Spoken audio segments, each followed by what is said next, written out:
Is it time to talk about Ron Simmons? Hey, almost. We get there.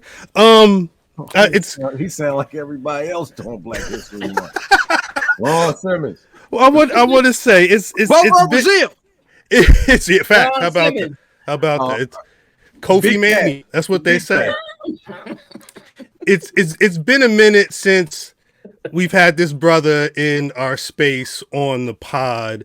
And I was actually listening to him talk about what had been going on, in the time since we spoke to him last. And, life be lifing, for real. But, it's always dope when people can take life and try to create something new. You know what I'm saying? When you talk about Black Rasslin and Black history and the future of what we're all doing here, you have to mention Ashe. You have to mention Ashe. I think since December 1st, one thing we've been doing on this podcast has been talking about Ashe. It's been tough to see dope Black pro wrestling, and it's dope to see dope Black pro wrestling coming from someone like the brother we're about to speak to in a bit. Charlotte, North Carolina's own Charlotte. He's known as the Revolutionary. I like when he calls himself the Intergalactic Soul. You know what I'm saying? Like, yeah, because he get into you like that Midnight Love shit that he do. You like that NWA promo shit that he was doing. He was like, yeah, this is the Intergalactic Soul. It's the type of brother who has a man step into his building, be like, I'm number one and you're number two. And then he got on the camera and said, yo, let me do the math on what's really going on right here. I don't want to talk no more about him. I want to bring the brother to the stage. February 24th. 2-4. Right? Ashe BHM is going down. Tickets are available now. And I'm going to say you need to cop them Jones soon. Front row, nigga. Hey, you already know what time it is. And if you're not copying, you better get on the on the stream, but we'll talk about it in a sec. Live and direct for Black History Month. There's no other way we could do it. Darius Lockhart, please come to the stage, my brother. Come to the stage. What's good? What's popping? Let's get you. On the Summer Jam screen, Cal. Stop playing. I had to make sure I got him right. How y'all feeling? How are you doing, my brother? I'm doing all right. Taking a day at a time, trying to make sure everything is well-oiled and functioning.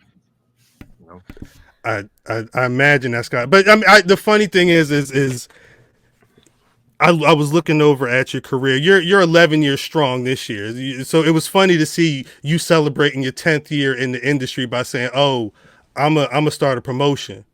I'm a get these people." And I know that when hearing you speak about it, Ashe was something that was kind of born out of a time you were kind of just trying to figure out what you want to kind of bring to the industry while everything else is going on. So I want to know for you, that first show, the end of the first Ashe, what was that feeling like for you when we got it done? Man, I think it was a mixed bag of feelings, real talk, honestly, because now that it's in the world, it's no longer just my baby. It no longer lives in my brain. Now it has people to answer to. People throw their expectations on it. People project their ideas on it, what they want to see. And that's a lot of energy coming at you at once. You know what I mean? When everyone's booking the next show for you and you're like, slow down. We got to get to the second one. You know what I mean? So there's a lot of that energy. But overall, it was cool. It was just, I'm a person who I don't do a really good job of spending time in the moment and like living in the roses. Like D-Lo had to pull me a couple times and be like, yo, you realize what you're doing? Do you realize what we're doing right now in this moment? Take a breather and enjoy it. And I'm like, I appreciate that, D-Lo, but this next match got to go out there on time. So it's like, it's different when you're in the boss man chair. But, overall, I was thankful. And that's at the end of the day, I'm thankful. But I'm always like, okay, what can be better? The next one, what are we going to do the next one? How are we going to keep this momentum? How are we going to keep this interest and love? And, so I would say mixed feelings the best, but overall positive, optimistic. Well, talk about the concept. Like, how did it all birth in your brain? And did you foresee that it would be this successful?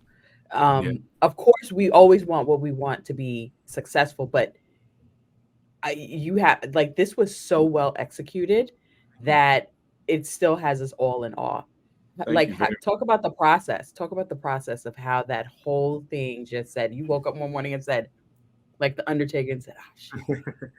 You know, that's funny. It used to. So it started in 2019, before even COVID started. I was in England, and I had just walked away from PWX Wrestling here in Charlotte because we had just run into those things, that issue that Darius Lockhart always seems to run into, where people just don't know what to do with me. Because you know, when there's no other choice but to push me to the top or move me in that marquee, they go, there has to be something else. We just don't know. So you know, I was kind of burnt out, and I was like, I'm tired of people finding a reason. So I was on my own time, doing my own thing, and I remember a lot of people's favorite wrestler now. There was a big uproar about the lack of black talent going into the new company, All Elite Wrestling. And I remember someone opened their mouth and was like, well, what black talent is out there that you want us to sign? Like, everyone else is WWE kind of insinuating. And, you know, it felt like a spit in the face to me. It felt like a spit in the face to all my peers. And so at first, you know, me and Saeed Al-Sabah used to kick it all the time. And we would chill on the couch and think like, man, what if we came up with something like Vendetta? Like, what if we did our own flag? Okay, it would look like this, it would look like this, it would look like this. And we mix it all. And then so at that point, I was like, man, we have to do it because people are just going to keep overlooking us and no one's going to really know what to do with us. And I a million times run into the problem where someone goes, you know, I don't know what to do with you. I don't know what to do with Saeed outside of give him a good match and letting him flip. You know, but Saeed was so much more than that. And a lot of us are more than that. So it was coming down to that. And I said, you know, we got to do it. And so I had started a little small team originally, and we were, you know, putting money in a pot every week. But eventually COVID happened and then it all stopped. And so, you know, then we kind of went our separate ways. Everyone kind of went their personal way, a bit of a bad band. But as time went on, things started blowing up for me. And as soon as I came back, I lost my dad like the same week. So it was a little bit hard to keep pushing. Sorry to hear that. No, I appreciate it. Like it was like I wrestled Brian Keith on Friday and like my dad passed in a car accident Tuesday. So it was very sudden out of nowhere. And so it was kind of a moment where I had to step up and be, everyone's like, we're excited to have you back. We want to see you here. We want to see you here. Whatever. And I'm having to, you know, be the revolutionary for everybody. But I really was just very disconnected from everything. Even throughout the NWA and AEW stuff, I was just trying to, you know, make my fans happy, kind of be myself after what I'd worked for 10 years. I was trying to say, you know, maybe you should enjoy the fruits, whatever fruits you can have. And then when that kind of shut down, when I kind of walked away from everything, it began to be a little bit too much, all that turmoil. I just was just like, you know, too much. And I decided to walk away from pro wrestling. And I knew I was always going to come back. But I always, you know, and I said, you know, when I come back, we'll work on Ashe. That it turned into Ashe really slowly throughout, realizing that I can't keep walking with anger or confusion or hurt in my heart. There was a lot of like those feelings or whatever like that. And so I had to kind of shift that. And my time off kind of informed that. I realized that, you know, maybe it has to look different. Originally it was called Vendetta, you know, in tribute to the video game. Yeah, we were going to do the full thing. But I saw that people kind of going with that vibe. And I realized there's a shelf life to that because it's a niche of a niche of a niche of a niche of a niche. Right. So we have to open this up. And I'm a big believer in speaking to kids, letting kids get in, you know, and reaching the youth. And so I was like, if I'm really about community, about people, this product can't be adult oriented. It has to be for the community, for everybody. And people have to see themselves and climb higher, create a generation of fans, right? So it became family oriented while on my time off. It became Ashe in my time off. And it became self-funded in my time off. I was doing some hustling, doing some smart investments. And so everything you see in Ashe is maybe I shouldn't speak to this, but it is out of pocket. It is hustling me, trying to make sure this happens. So everything is self-owned, so I don't have to answer to anybody. And that's ultimately to not have to answer to anybody. So so here we are now. And I woke up, I think 2023, maybe June. And I think I woke up at months depressed, not working out, not wrestling, kind of like on and off, kind of seeing wrestling every now and then, whatever. But I was just kind of tired of feeling sorry for myself. I moved in with a friend who never seen wrestling before in his life, ever. And so me and him were, you know, rooming together, and I showed him wrestling, and him falling in love with it reminded me what I fell in love with it. And I said, you know what, we're gonna give this one more shot. We're gonna go back, and we're not gonna waste more time. Let's do it now. And so I started putting the together, and Ashe was done. So it'd been baking for years. But it was just a matter of like, okay, I had to get my own personal journey, and I'm still going through it, but That's I had right. a lot going throughout the way. You know what I mean? So once we got that, Mhm. I was back to you, just a little bit healthier, but and put this first, I had to get some healing done. So that's how Ashe really came to be, honestly. Yeah. How do That's we get to amazing. the I'm glad that you were name? able to shift through that.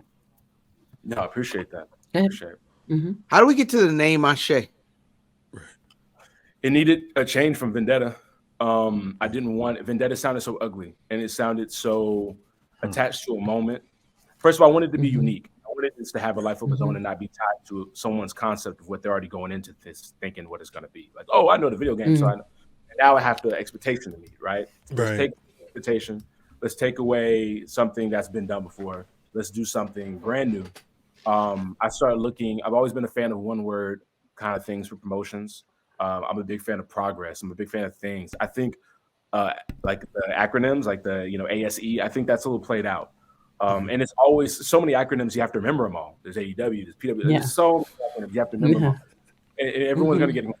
I just wanted to say a word, and I was like, well, the word has to represent what we're talking about. And so I started looking up for things about creation and affirmations and good force, life energy, and all these words are what Ashe means. And it kind of fell into my lap, and I go, maybe this is the word. I've heard Ashe a million times in my life, interacting in community events and things.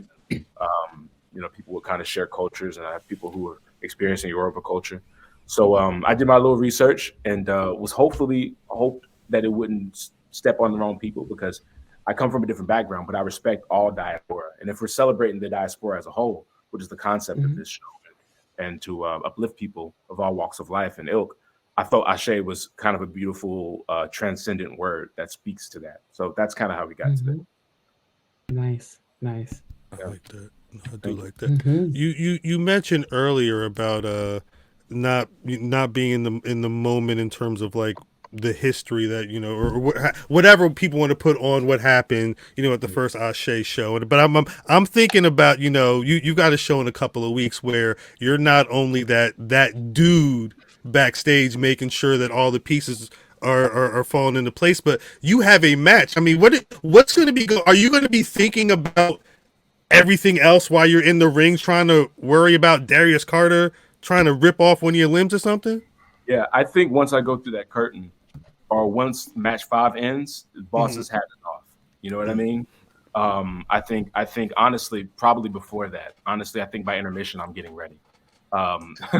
Like it has to be that I have to pass the baton off halfway through the show at least. By then, I think everyone knows. I think Ashe 1 was a good experience for everyone knowing what they do well. People fall into place and go, okay, you go here, you go here. So now I'm kind of entrusting my team to everyone relax, so I can kind of put the worker's hat on, so to speak, put my boots on, and what I got to do. It's going to be kind of nerve wracking. Show 1 was hard enough with me just talking, and you know what I mean. I'm having to remember what I want to say, and and making sure the match before me doesn't go long and everything like that. And I'm just trying to keep things going, and that was stressful to just juggle what the performers having on that. And to do that, to do a good promo, because last time y'all saw me, I was cutting good promos. So I have to cut a killer promo and organize a show. So that was stressful enough. Now I have to have a killer match and do the same. So, I'm trying to take the stress off and handle what I can handle, and understand that you guys, I'm blessed to have a fan base or audience that gives me a lot of grace and understands what I'm working for. So I'm hopefully, you can see I'm trying my best out there, and hopefully I do my best. That's give it to God at that point. Facts. Big facts. Yeah. Can you talk about the team that you're talking about? Like who's back there? Who's going to be running things while you are in the ring? How's that going to work? I mean, a lot of folks don't want to know how the sausage is made. Pause, but it's great info. It's we have certain people over certain elements of it, right? So we work hand in hand with the production team out of Pittsburgh that is partially behind the promotion Enjoy Wrestling. Okay. Connections there, the guys who helped put me and Lee Moriarty's match on the map. Those are good friends of mine. I like the way they do things. They do right by people of all walks of life. So I was like, Scotty, I like your vision. Help me bring mine to fruition. And he's handling the direction of photography and the filming. We got a person on Switch who's engaging with the live stream. So long as we got those two down, I think everything else is kind of everyone plays their part. The referee does what he does. You know, the DJ still will has to get his music cues. Other than that, I think it's all up from there. We got a lighting guy who knows what he's doing. He's going to be on his P's and Q's, and really those three elements are really going to be the deal. Them just doing their jobs well while I'm gone. And you know, if I'm not standing by them all night anyway when they're doing their jobs, so I'm rushing back and forth anyway. So I know that they'll be fine if I'm in the ring instead of just backstage getting someone ready. Right. This is my question. Let's What's going on, bro? How you feeling, man? I'm good. It's good to see you, bro. I'm happy to see you. So this is my question. Because the Ashe one was such a hit, I know it was kind of hard for you to get because what you were doing was excellent. Production, matches, everything, announcing, everything was perfect. Thank you. Moving back into was it at any point in time where you like, you know what, it's no need for me to get back in the ring. I can do this here because you see that this was a success. Was there a point when you said, I'm going to stay out here and run this show? And when you reached that point, was it when Darius Carter started talking cash shit?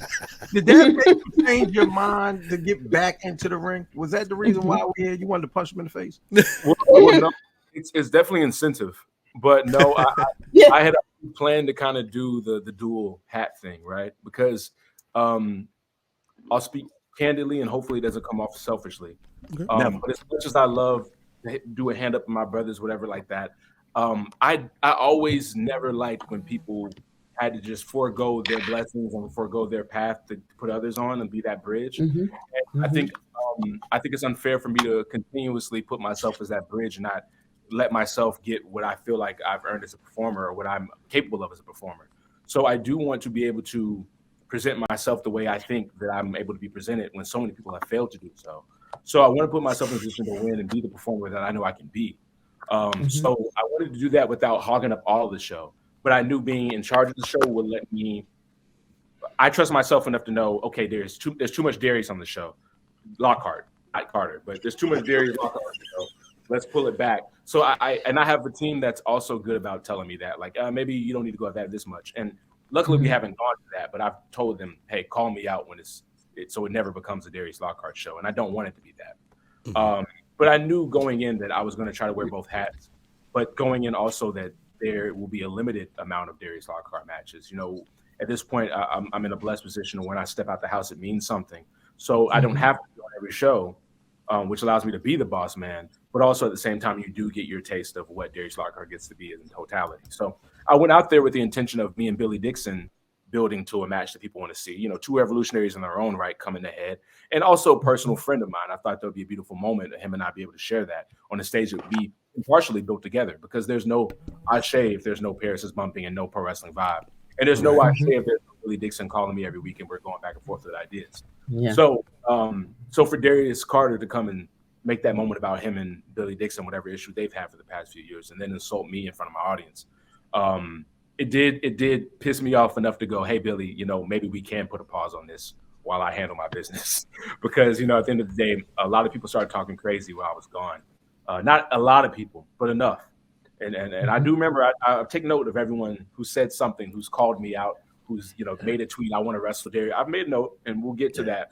But Carter right then and there doing it in the ring was it was a moment that needed to be seized. So I have to handle business before I handle my moment with me and Billy. Definitely love that. Yeah, I'm about to keep going. Anyway, so how do you go about? I'm a slight transition. How do you go about choosing the talent that you want on the shows? So it's funny. Everyone automatically goes Ashe. You know, it's all Black Wrestling show, and the truth be told, it is and it ain't. It is and it ain't. I've never closed the door. I will never say this is all Black wrestling because, you know, it's kind of segregated. But I am picking the right people for the right job for who I want, what I want to build, and the art that I want to create, and the audience that I want to serve. I want to serve a certain audience, and the audience is underserved. So I'm creating this, and it looks like what it looks like. It's ultimately Ashe is the Rorschach test. If you see all black people, you just see all black people. That's on you. I see pro wrestlers, I see technicians, I see playboys, I see all these characters. Because if everyone's black, nobody's black. You know what I mean? We all get to just be the characters, and you get to see us past our skin tone, right? So that's impartial of who I pick. But also at the same time, if it's a celebration of the diaspora as well, which I do want it to be, and the elements to serve that argument, I feel like you need a little bit of everybody. You know, you need people of, you know, mixed race descent. You need people, you need, you know, plus size. You need old. You need young. You need light skin. You need dark skin. You need everything. You need every kind of black person on the show that's represented. And I can't get them all in one show, but that's why we're doing more than one. You know what I mean? So I wanted it to feel like a pure representation of all genres, while also being a love letter to every genre of pro wrestling that I enjoy. You know what I mean? You know, TME brings that, you know, Legion of Doom energy. You know what I mean? With you know, Aja Kong and Trish, that's a Joshi classic. I respect that style of wrestling. And you know, Freshman and Carter, that was a technical masterpiece. And you know, there are a lot of things that are old school, and I want to abide by those things because I'm a North Carolina baby at the end of the day. You know, this is the territory, and this is how we do it. But at the end of the day, it also keeps us from overexposing ourselves and remembering what's important about pro wrestling, which is who we are, not what we're necessarily like doing. So we don't have to take neck bumps every other day. so that's, I choose people who know how to do their job right, and I choose people who represent a little bit of everybody. So we're never getting a invite to the barbecue battle royal. We never get one of those. No. No. Yeah. You real. But you know, I'm not closing the door on people of all races to come through. I would love, you know, I have ideas for that when the right moment, but it's all about the right moment, the right time. It's not a segregation thing. It's not an exclusive club. It's not a clicked up thing where we're trying to flip the reversal of power dynamics. We're not doing that. But what we are doing is we're a company that's built in equity. And we want to just make sure people are just feeling good and making sure people get those stages that they're not getting elsewhere, you know, to be themselves and do more than take a bump in a scramble match, but to tell a story that they want to be able to tell. I want feeding the streets. Speaking of feeding the streets, I mean, you already had I want to say Chris and D'Lo as a commentary on the first Ashe show. Yeah, I loved it, and I can't wait to see what Chris and Kaz are going to do. But I want to know on building on, you know, having, you know, you were talking about the Aja Kongs and, you know, mentioning the D'Lo Browns. You made sure to get Ron and Teddy Long for like. How difficult was this to get these brothers involved? It wasn't as difficult as you think, but it was more difficult than I wanted it to be. Okay. I thought it would be easier going in, considering my connections and what I know, and I know how to do that. I know how to get back. We've met before as well. There was a night at High Spots here in pro wrestling. I know people are familiar with High Spots Superstore. They sell everything. They do auctions. And they had the entirety of Doom back when Butch Reed was still with us. They had them sit here and do a live auction signing. And so I made sure to be in the building that night because I drove to High Spots. I'm going to sit in on this and chill and be in the room and soak up some knowledge because I had done so the months before with New Jack. And then we had a relationship because of that. So I wanted to kind of go with them. And so I met them before and knew that they were accessible and they were cool and they were down to work and they believed in the vision. I showed Ron Simmons the Pan-African title that night when Trish was still champion, and he was mind blown. And he thought it was beautiful and gave me some advice. So I knew that they were within reach. In terms of working through an agent, that's a little bit stickier. So I ended up catching them at WrestleCade in November here. And I went straight to him. I was like, hey, I know we talked on the phone briefly. I talked to your agent. Let's work. And they were super receptive about it. Told, you know, Ron gave me his number right then and there, and we talked about the date and told me what he needed. Teddy did exactly the same, and it was good to go. So communicating and calling them and understanding, you know, how they could help me and things like that. And they were booked. They're supposed to be there the first show, but they were booked the first show. So, you know, so we ran it back this time, and it's perfect because Black History Month, and they're walking Black History. So, all facts. Yeah.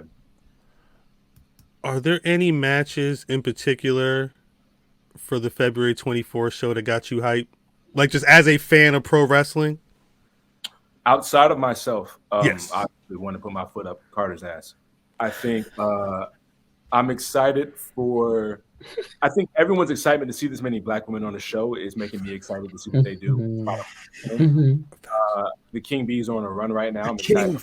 King Bees. I love them. They're amazing, and I know they'll be here very soon. As well as I'm excited about the Pan African title match because Caprice Coleman is a mentor of mine, former mentor of mine. Suge's a good friend of mine. But to be, Caprice saw me from day one. He met me when I was 17 years old training, and he's believed in me since then. And so to come and give him an opportunity and give back to Caprice after all he's given me, and former tag partner, and getting to watch him up close and understand how to be an orator in this professional sport. Together, and I just watch him go, and then I would close it with something simple with a line or two. It would be Devon and Bubba, but watching him up close and learning him that much, and seeing him in some of the stuff we filmed. We have a 24/7. This is a cool announcement. Ashe is doing Ashe 24/7 special, highlighting each performer. We're doing special highlight the Pan African title match for Caprice. We're doing a documentary. It comes out this next week. Wow. Absolutely. We were just going to let everyone see it. But Caprice, watching him and working him with that and seeing him still go and talk and train and see up close, it's like, man, I'm a fan. I'm you're a mentor. You're a father figure to me. You're someone in my corner, and you're a peer at this point. But I'm also a fan of yours because when Caprice gets going, you can't touch him. There's no one like him. So I'm glad I get excited to see Caprice at a high level competing for a world title, and hopefully he pulls it out. Or maybe I can't really say hopefully. I'm really in both men's corner, but I would love to see him have a moment that at least encapsulates what Caprice Coleman is to an audience who hasn't seen him in that light yet. Damn, I like that. Fantastic. I could. Last week, Brother Fan mentioned, was it last week or the week before? He mentioned the Yaya video that went up, the travel, and I wanted to talk about. You talk about a 24/7 for this match, and the YouTube has really been, you've got a lot of different stuff going on there. Is that all from you? Do you have like a Ashe brain trust that you're bouncing ideas off of to try and be more than just the show that's putting on these matches for the culture? No, to be honest, that's all me. I do pitch ideas to folks and go, what if I did this? What if I did that? But usually every idea you see on Ashe has been an idea that I've come up with from the Ashe room being a DJ thing, because I like things like that, to the top 5. And there's another top 5 coming out soon. It's more of when we filmed in bulk. And we also have a thing where we call it, you guys saw 10 things that are in the gear bags, but we have another show called Top 5 where there are 2 wrestlers sitting down and they list their top 5 favorite things and whatever subject we give them, and they just riff and they go. Nice. That's coming out soon as well. But yeah, most of the things you see are ideas I'm having, and we're just now getting to the point where people are pitching ideas to me. They're going, "Hey, what about this?" And I go, "Yeah, sure." But I tell most roster members or people who come on board, the YouTube, in a way, it is a subsidiary of Ashe, and it feeds the stories and what we're doing in the ring. But it doesn't have to be closed into that. If there's an avenue you want to go down, if there's something you want to work on, if you want to, Trisha, we've pitched the idea where Trisha Dora is in love with ice cream. She's an ice cream connoisseur. She tries every type of ice cream every time she goes to. If you want to do an ice cream review show, I told her, we'll do it. I don't care. It gets you a bag after this. It makes sure that you have experience with something where you don't have to bump for the rest of your life, especially when it's it like this. So somewhere else other than Ashe, they might ask you to jump off a ladder, and here we care about your well-being, and we know that there has to be something after. So I want to give people those tools to show their personalities, and maybe over as an internet personality, and maybe that puts you on some TV show years from now. I don't know, but it's small steps to everything. So it's my idea, but it's something that people being themselves have naturally amplified, because the content is really them. They are the content. So I think them.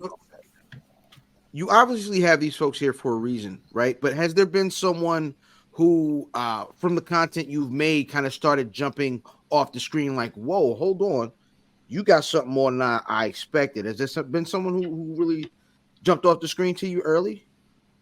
To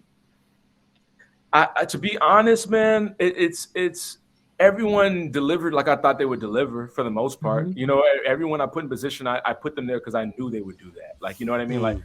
It's like Yaya. Like I knew he was next up. I knew people were gonna go. He's the guy. Like I knew that when I put him out there. So I was like, Cook, bro, I'm gonna put you in position to win. I try to put everyone in position to win. In terms of jumping out, I mean, I just mentioned Ya, but I was very interested to see who jumped out to fans. I think that kind of did more for me than anything. I think what y'all like reacted to. So I know what Movie Mike's trajectory looks like at Ashe in my head, but then or what I plan to put him in a position to do. Hopefully he gets opportunities out of that.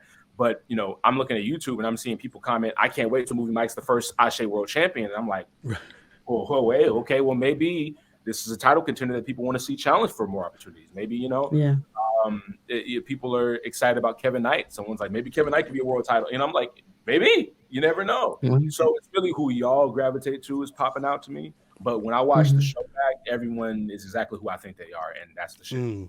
So like that's just real talk. That's amazing. Was this is just a question? This is for me. That's for him. Was anyone else in the arena astounded by seeing Kevin Knight jump over the clothesline? Everybody. I was. I didn't know he was going to do that. I have never seen that in my life. And when everyone in the back asked him about it, he was just, yeah, man. Because that's Kevin Knight. He's so laid back. He's so cool. Love Kevin Knight, man. And ladies love Kevin Knight. Everybody love Kevin Knight. So he jumped in the was nuts, and I hope he does it several times over for us, as long as he stays healthy. You said something. I was going to ask about that. You said people were asking about an Ashe, somebody being an Ashe world champion. Have you thought about belts, titles? I think about everything, brother. I'm not gonna lie to you. But I think championships are important when the people holding them are important. And because I'm speaking to the general audience that does watch wrestling, independent wrestling, there is traffic from you guys. But there are people who've never seen wrestling before in their life who are coming to the show and being like, whoa, I want to come back. I've never seen wrestling. So to do that, they have to care about who they're looking at instead of just going, this guy's a champion. Because that means nothing, ultimately. Right. When you see someone win the title that you hate, and you're going to, then you go, oh, not him being world champ, then it means something to you. If you see someone you love and they win a world title, then it means something to you. Now you're invested. So I want people to invest in who these people are before we start worrying about accolades and things to fight for. Right now, there's a time and place for it, and when it comes, it'll come. But that's right now. I want people to come, have fun, and enjoy these people that they can see themselves in. That's more important to me right now than another championship in the world, because there's so many. There's one on TV every Tuesday. Come on, every Wednesday. Every Wednesday, every Tuesday, every Monday, every Friday, every literally. Yeah. Hey man, I got a really important 2-part question. So the first part, right? I've seen you out in public, seen you out on TV, NW, bunch of places. What do you have against brims on hats? What do I have against brims on hat? Nothing. I think any good pro wrestler, and this is going to get a little bit like a psychology thing, but I think any good pro wrestler is a pro wrestler, someone you can draw, someone you can do an impersonation of, someone you can dress up for as Halloween. And I think what's unique, I've never seen people wear hats like this, like that. You know what I mean? And I want to be able to, like, when a kid draws me, all he has to do is do the hat, the shades, and the beard. And then now you got Darius Lockhart, you got a picture of me. And that's iconography. Bret Hart, the shades. All you have to do for Bret Hart is draw pink shades and squiggly hair and a straight mouth. And then now it's Bret Hart. You know what I mean? So it's me trying to think outside the box and going, I want people to be able to look at me and go, I know how to draw, how to impersonate, how to dress up, because that's how you transcend and that's how you become something people can invest in. Right. More than just, just wearing what. So the second part of this question is, after the lights are taken down, matches are over, everybody kind of, healing their wounds. Where's the after party down Ashe? What we doing after? Because we down there. That's a good question. So, a lot of people hit me up with that last time. and I've been thinking about ways to do after parties for Ashe. Of course, it comes into more finances at that point, right? Yeah.